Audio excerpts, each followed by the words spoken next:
Assalamualaikum warahmatullahi wabarakatuh. Waalaikumsalam warahmatullahi wabarakatuh. Melihat ceria-ceria wajahnya, sepertinya sehat semuanya ya. Alhamdulillah sehat.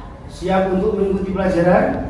Siap. Moga-moga nikmat sehat yang telah diberikan oleh Allah bisa kita lakukan sebagai rasa syukur untuk mengikuti perbuatan yang mulia, yakni mengikuti pembelajaran pendidikan agama Islam ya.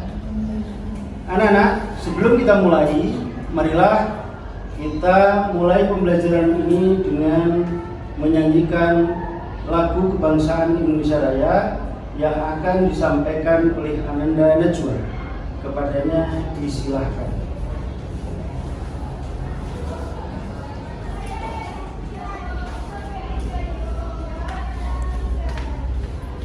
Teman-teman, mohon berdiri. Marilah kita menyanyikan lagu Indonesia Raya dengan hitungan 1, 2, 3 mulai. Hiduplah Indonesia Raya, 1, 2, 3. Indonesia tanah airku, tanah tumpah darahku. Di sanalah aku berdiri, jadi pandu ibuku. Indonesia kebangsaan. Anak-anak, sebelum pembelajaran kita mulai lebih lanjut, mari kita tadarus Al-Quran sebagai pembiasaan kegiatan pembelajaran kita. Mari kita membaca bersama-sama bertadarus dengan surat Al-Baqarah ayat 23. Mari. A'udzu billahi minasy syaithanir rajim. Wa in kuntum fi raibin mimma nazzalna ala abdina fa'tu bi suratin min misli wa'tu bi suratin min mislihi wad'u syuhada'akum min dunillah wad'u syuhada'akum min dunillahi in kuntum shadiqin. Rabbana atmim lana nurana waghfir lana innaka ala kulli syai'in qadir. Anak-anak, patut kita bangga sebagai orang muslim dengan adanya kitab Allah. Kita terinspirasi untuk melakukan sesuatu yang terbaik seperti pembelajaran yang kemarin kita lakukan. Dan kita seharusnya bisa mempraktikkan dalam kehidupan sehari-hari bagaimana menjadi orang yang sempurna, bagaimana menjadi orang yang hebat, dan konsepnya itu sesuai dengan yang ada dalam kitab Allah.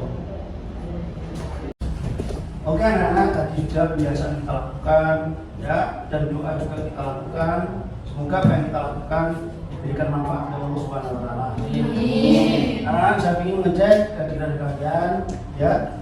Belum sama absen, tolong dirapikan. Masih ada yang belum pakai dasi, tolong dirapikan. Bangku-bangku yang ada pelajaran-pelajaran yang lain, tolong cuma dimasukkan lagi ya. Kita mau pembelajaran untuk pendidikan agama Islam ya. Jadi dirapikan. Saya akan mengecek kehadiran kalian. Pertama akan saya absen Akmal Naufal. Oh ya, terima kasih. Kemudian Arinda. Ya, terima kasih. Anak-anak, saya kira dengan kesemangatan kalian, saya tahu kalian pasti masih ingat, dan saya lihat dengan wajah-wajahnya yang sumringah tadi malam belajar ya. Berarti masih ingat dengan pembelajaran yang kita pelajari waktu dulu ya. Siapa yang tahu kira-kira pembelajaran kita sebelumnya tentang apa ya? Saya Pak. Iya. Tentang etos kerja unggul. Luar biasa, pinter, cerdas. Diberi nilai berapa anak? 100. Oh, 100. Oke, nah di dalam etos kerja benar yang disampaikan Kanasa, betul. Yang kita pelajari dulu adalah etos kerja unggul. Nah, paling tidak saya ingin mereview kira-kira kalian semua masih ingat nggak kira-kira di dalam etos kerja itu kan ada prinsip. Ayo siapa yang tahu? Angkat tangan. Prinsip etos kerja. Saya, Pak. Ya, apa? Prinsip etos kerja menurut Islam yaitu bekerja, beraktivitas, dan beramal kepada Allah atau karena Allah sebagai perwujudan syukur kepada Allah. Luar biasa, cerdas, bagus ya. Ayo siapa yang tahu lagi siapa? Ya. Orientasi akhirat, yaitu menetapkan sasaran pencapaian hasil kerjanya kepada kesuksesan dunia dan akhirat. Luar biasa, beri tepuk tangan anak-anak. Coba, masih ada lagi? Sudah tidak ya, berarti sekarang adalah manfaatnya. Kalau prinsipnya sudah, manfaatnya etos kerja. Pasti karena tadi prinsipnya sudah pinter-pinter semua. Sekarang saya coba manfaat etos kerja, ada yang tahu? Saya, Pak. Iya. Menjaga kehormatan diri, karena dengan bekerja keras itu menjadi mandiri dan berbakat. Luar biasa. Diberi nilai berapa anak? Berapa? Saya coba, apa kira-kira manfaat yang lain? Saya, Pak. Iya. Merupakan sarana untuk memenuhi kebutuhan hidup. Luar baik biasa ya. maupun bagi keluarga. Ada lagi yang menjawab tentang manfaat etos kerja? Oh iya. Merupakan sarana untuk memenuhi kebutuhan hidup, baik yang bersifat pribadi maupun untuk keluarga. Luar biasa. 100. Saya lihat juga masih ada manfaatnya. Kira-kira siapa yang tahu? Siapa di sini? Siapa? Iya. Oke anak-anak, sebelum pembelajaran kita mulai. Jadi kita sekarang adalah akan mengikuti pembelajaran menapaki kehidupan yang benar dengan kitab Allah. Nah, terus tujuan pembelajarannya apa? Supaya apa? Kalian nanti tahu sasaran antaranya apa, sehingga perlu tujuan pembelajaran. Yang pertama, nanti dengan sistem diskusi, siswa mampu mengidentifikasi dalil naqli terkait iman kepada kitab Allah dengan benar. Ini yang pertama. Yang kedua, siswa mampu mengidentifikasi dalil akli terkait iman kepada kitab Allah dengan benar. Yang ketiga, siswa mampu menjelaskan makna iman kepada kitab Allah dengan percaya diri. Yang selanjutnya, juga siswa mampu mengidentifikasi kitab-kitab Allah yang wajib diimani dengan santun. Yang selanjutnya, siswa mampu menganalisis fungsi mengimani kitab-kitab Allah dengan benar. Dan selanjutnya juga siswa mampu menganalisis tanda-tanda penghayatan terhadap iman pada kitab-kitab Allah dengan benar. Dan yang terakhir, nanti diharapkan pada pembelajaran kali ini siswa mampu menganalisis hikmah terhadap kitab-kitab Allah dengan benar. Pembelajaran kita kali ini adalah menapaki kehidupan yang benar dengan kitab Allah. Tapi saya ingin kalian bisa memahami apa pengertian kitab Allah, apa yang dimaksud dengan kitab Allah. Yang pertama ya. Yang kedua adalah bagaimana cara iman kepada kitab Allah, kitab yang terdahulu sebelum Al-Quran. Terus bagaimana cara mengimani Al-Quran. Saya beri waktu 5 menit untuk literasi. Tolong HP-nya dipakai untuk mencari jawaban itu. Jadi tentang iman pada kitab Allah, apa pengertian kitab Allah, bagaimana cara beriman pada kitab terdahulu, dan bagaimana cara iman kepada kitab Al-Quran. Enggak, tak beri waktu 5 menit. HP-nya dipakai untuk browsing. HP-nya dipakai untuk browsing. Jadi sudah waktunya sudah selesai, kamu browsing mencari di buku atau di internet semuanya. Saya ingin tahu di antara kalian apa sih pengertian iman itu? Secara Pak, Iya. secara bahasa adalah percaya. Menurut istilah dalam ini dengan hati, mengucapkan dengan lisan, dan mengamalkan dalam perbuatan Pak. Cerdas luar biasa nih. Nah, terus kemudian kan kitab Allah. Apa pengertian kitab Allah? Siapa yang tahu? Saya Pak. Iya.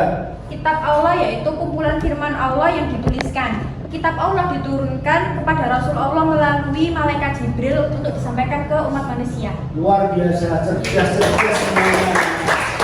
Coba, terima kasih cerdas semua anak-anak. Nah, terus kira-kira pengertian selanjutnya apa? Atau bagaimana cara mengimani kepada kitab terdahulu? Saya Pak. Iya. Saya Nenek Siti akan menjawab, yaitu mengimani sepenuh hati sebagai kitab samawi, mengetahui sejarahnya dan toleransi terhadap isinya. Oke, luar biasa ya. Jadi kepada kitab terdahulu cukup mengimani saja.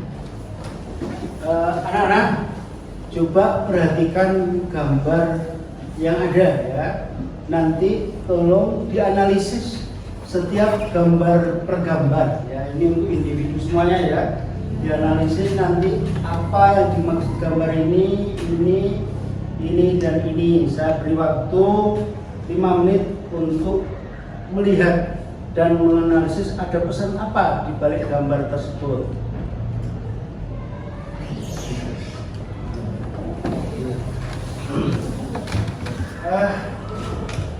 Cukup ya, saya kira cukup. Coba ada pesan moral apa, saya ingin tahu di antara kalian.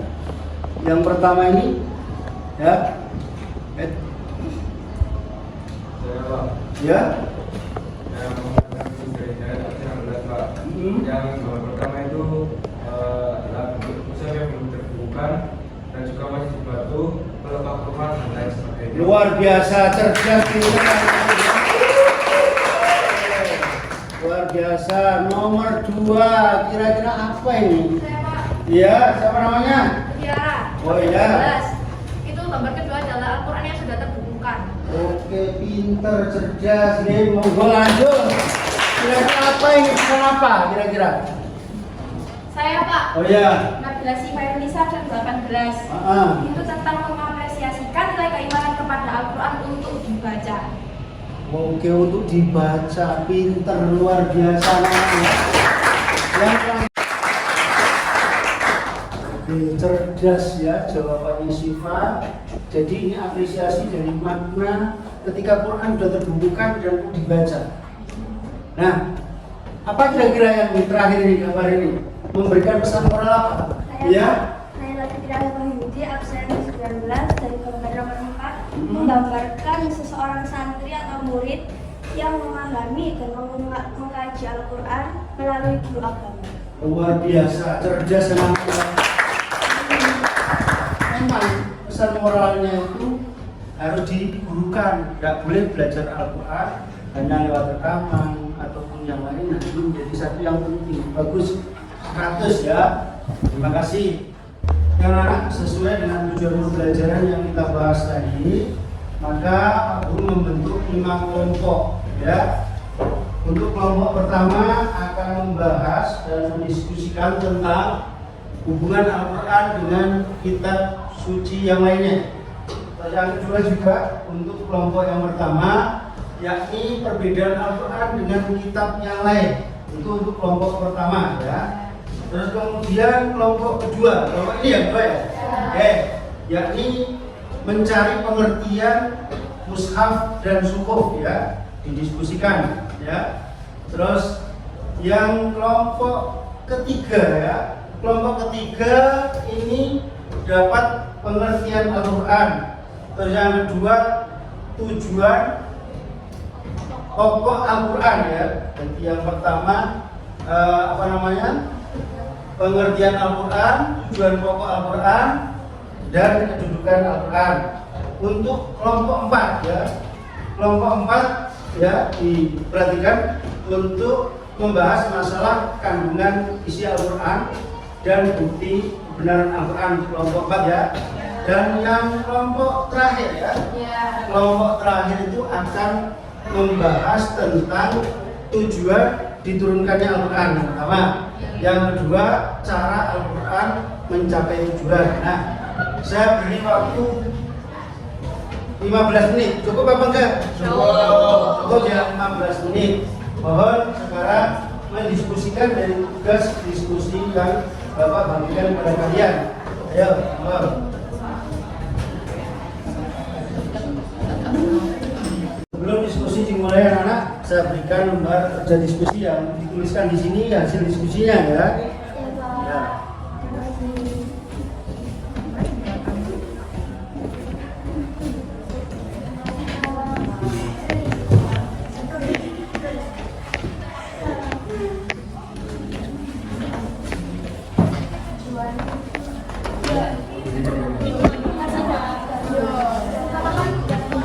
Semuanya sudah dapat ya? Sudah.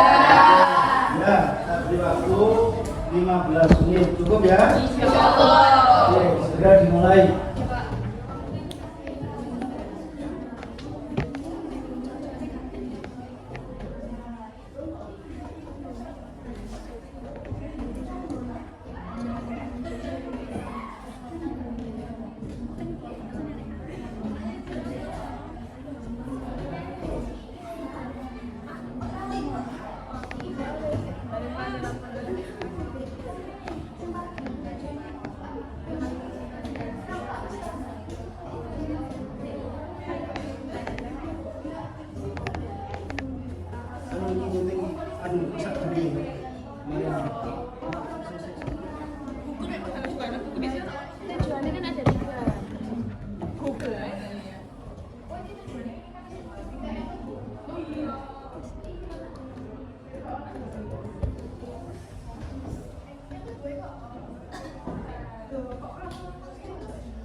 Cukup ya waktunya anak-anak.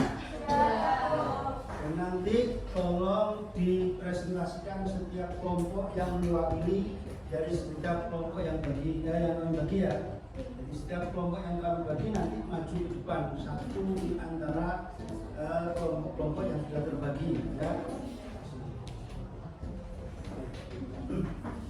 Assalamualaikum warahmatullahi wabarakatuh. Waalaikumsalam warahmatullahi wabarakatuh. Perkenalkan, saya Muhammad bin Bazar bin Hajar 13. Saya perwakilan dari kelompok 1. Di sini akan menjelaskan sedikit tentang hasil kerja kelompok kami. Yang pertama yaitu tentang hubungan Al-Quran dengan kitab suci lainnya.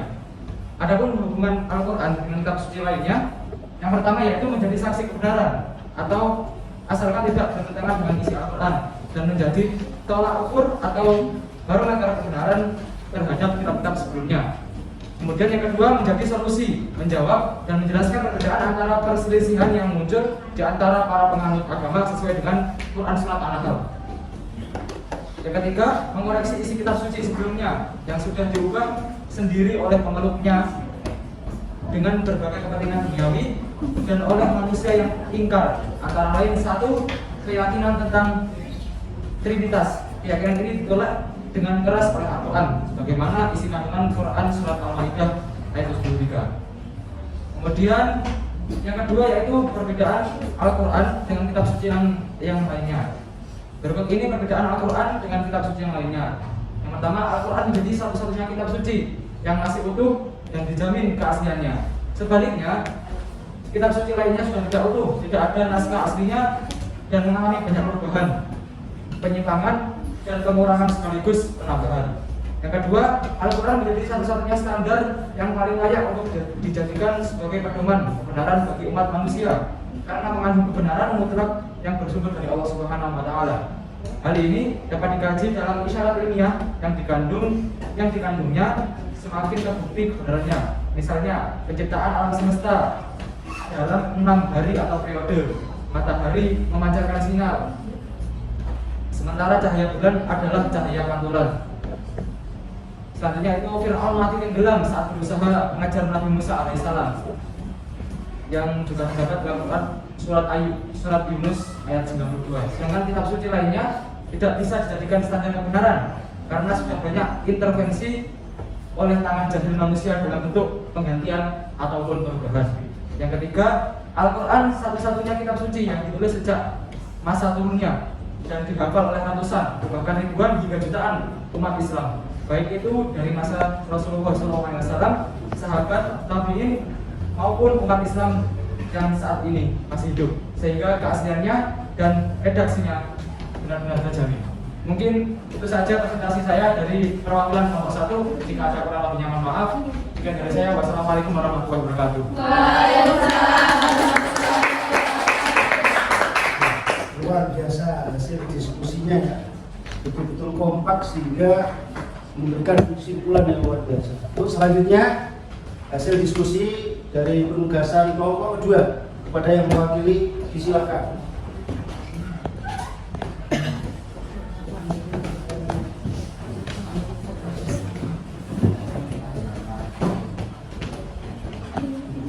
Assalamualaikum warahmatullahi wabarakatuh. Waalaikumsalam warahmatullahi wabarakatuh. Perkenalkan, nama saya Sylvian Kumalira dari kelompok 2. Di sini saya akan menjelaskan tentang pemikiran kelompok saya mengenai tentang pengertian dari suku. Kita buka atau firman Allah Subhanahu wa taala dapat dibagi menjadi 2 jenis. Yang pertama suku dan yang kedua munkar. Pengertian kata suku dapat dilihat pada Quran surat Al-A'la surat ke-87 ayat 19. Kedua kalimat itu berasal dari akar kalimat yang sama, yakni sohafa, yang artinya menulis. Suhuf berarti lembaran yang tertulis atau sesuatu yang dibentangkan setunggal kalimat yang ditulis dalam material seperti kertas, kulit, daun atau media yang lain. Sedangkan mushaf jamak atau masyasif berarti kumpulan-kumpulan suhuf yang digundul menjadi satu. Dari sini bisa disimpulkan bahwa suhuf terdiri dari beberapa lembaran. Isi suhuf terdiri atas susunan ayat di dalam surah, tetapi lembaran-lembaran yang ada berjumlah tersusun secara rapi, tidak digundul menjadi satu isi. Sementara itu, yang dimaksud mushaf pada saat ini memiliki arti lembaran-lembaran yang dikumpulkan di dalam Al-Quran yang telah dibukukan. Sekian dari kelompok kami. Wassalamualaikum warahmatullahi wabarakatuh. Waalaikumsalam warahmatullahi wabarakatuh. Luar biasa, bagus sekali ya hasil kolaborasinya, dan itu penting jadi sehingga anak-anak tidak cukup nitip nama ya. Jadi luar biasa. Dan selanjutnya kami persilakan untuk kelompok 3 yang mempresentasikan hasil diskusinya. Kepadanya disilakan yang mewakili. Oke anak-anak, setelah pembelajaran semua kita lakukan, ada satu karakter yang terbentuk dari pembelajaran yang kita lakukan. Hal tidak, aku ingin kamu simpulkan dari kelompok-kelompok yang ada. Coba kelompok yang pertama, apa kira-kira karakter setelah kita mempelajari iman sebagai Allah ini? Menurut kita kelompok 1, karakter yang apa, yaitu karakter religius, yaitu memiliki keteguhan terhadap kitab sucinya sehingga memiliki sandaran hidup yang kuat dalam menjalani kehidupan yang serat dengan tantangan dan cobaan. Luar biasa, kita hidup di zaman globalisasi ya. Oke, coba yang kedua, karakter apa? Ya jelas ini kelompok 2 ya. Ayo kelompok 2, karakter apa yang terbentuk setelah kalian mempelajari iman kepada kitab Allah ini? Ayo, perwakilan dari kelompok 2 dari hasil diskusinya. Yaitu menjaga toleransi dan kerukunan antar sesama dan lingkungan sekitar, baik di internal agama dan berbeda agama. Meski setiap umat meyakini hanya agamanya yang benar. Itu berarti karakter apa? Tanggung jawab dan peduli. Luar biasa, persis ya. Persis dalam kehidupan kita kan, yang multi etnis, multi budaya dan lain sebagainya. Ayo yang ketiga, coba kelompok ketiga ini, waktunya ya. Karakter apa yang terbentuk dalam jiwa kita ketika kita mempelajari iman kepada kitab Allah? Ayo hasil diskusinya, tolong disampaikan. Menjadi pelopor hidup yang damai, menenteramkan dan menyenangkan di tengah keragamaan agama di Indonesia dan di dunia. Luar biasa, cerdas semuanya. Hebat, ya. Lanjut, coba karakter apa yang terbentuk kelompok 4 ya? Ayo coba, bisa nggak? Ayo apa kira-kira? Tidak memaksakan pola pikir, sikap, dan kehendak di tengah keragaman yang ada, agar terhindar dari suasana yang saling curiga, negatif tinggi, saling membenci, dan menafikan. Oke, luar biasa, sangat cocok dengan daerah kita kan? Betul, Bineka Tunggal Ika. Bagus. kelompok, ayo waktunya kelompok 5 ya, jangan kalah coba. Ada nggak karakter yang terbentuk setelah kita mempelajari iman kepada kitab Allah? Ada, yaitu bersemangat meningkatkan kerja bersama antar pemeluk berbeda agama sebagai bagian dari pengamalan nilai-nilai kitabullah, sehingga tatanan masyarakat tumbuh dan berkembang secara baik dan selalu rukun. Luar biasa. Jadi ketika kita berusaha sebagai orang Indonesia, kita menjadikan Islam sebagai nilai normatif ya. Islam ada dalam diri kita. Walaupun kita pegangannya adalah Al-Quran, tapi ketika untuk berinteraksi dengan orang lain, berkolaborasi dengan orang lain, kita tidak melakukan agama sebagai agama yang formalis, ya. Sehingga terasa nyaman ya, kita mau transaksi kemanapun, mau apapun untuk memenuhi hajat kebutuhan kita dengan konsep iman kepada kitab Allah, kita akan menjadi manusia yang akan mendapatkan banyak jalan ya. Banyak jalan untuk menentukan kehidupan bersama orang-orang yang berbeda agama sekalipun. Karena memang Quran ada dalam diri kita, apresiasinya bisa kita praktekkan dalam kehidupan sehari-hari. Luar biasa anak-anakku semua. Oke, sebagai penutup sebelumnya saya ingin, karena tadi tujuan pembelajarannya kita mencari dalil-dalil nakli yang berkaitan dengan kitab Allah, maka anak-anak saya suruh untuk datang ke perpus untuk melihat buku-buku dan kemudian menemukan hadis-hadis tentang iman kepada kitab Allah. Sekarang bisa langsung mobilisasi menuju ke perpus untuk mencari sumber referensi di sana. Mobilisasi ke perpus untuk mendapatkan referensi tentang kitab-kitab yang menjelaskan tentang iman kepada kitab Allah ya. Nanti tetap secara berkelompok tapi mencarinya jadi satu sesuai dengan tugas yang kami berikan ya. Namun sebelumnya mari kita tutup pertemuan ini dengan bacaan doa yang seperti pembelajaran kita setiap saat. Mari bersama-sama. Bismillahirrahmanirrahim. Bismillahirrahmanirrahim. Rabbana atmim lana nurana waghfir lana innaka ala kulli syai'in qadir. Amin. Ya Rabbal Alamin. Mohon maaf apabila ada guna, tetap semangat ya. Tetap pelajari Al-Quran, tetap pelajari kitab Allah untuk kita berusaha menjadi manusia yang terbaik dan mendapatkan ridha Allah ya. Amin. Wassalamualaikum warahmatullahi wabarakatuh. Waalaikumsalam warahmatullahi wabarakatuh. Pembelajaran berakhir, saya punya hadiah untuk anak-anak ya. Jadi cari dalil tentang iman kepada kitab-kitab Allah.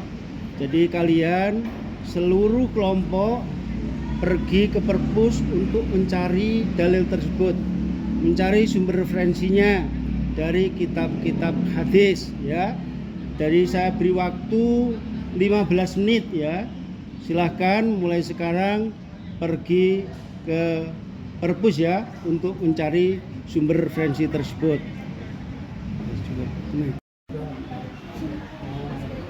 Satu ya.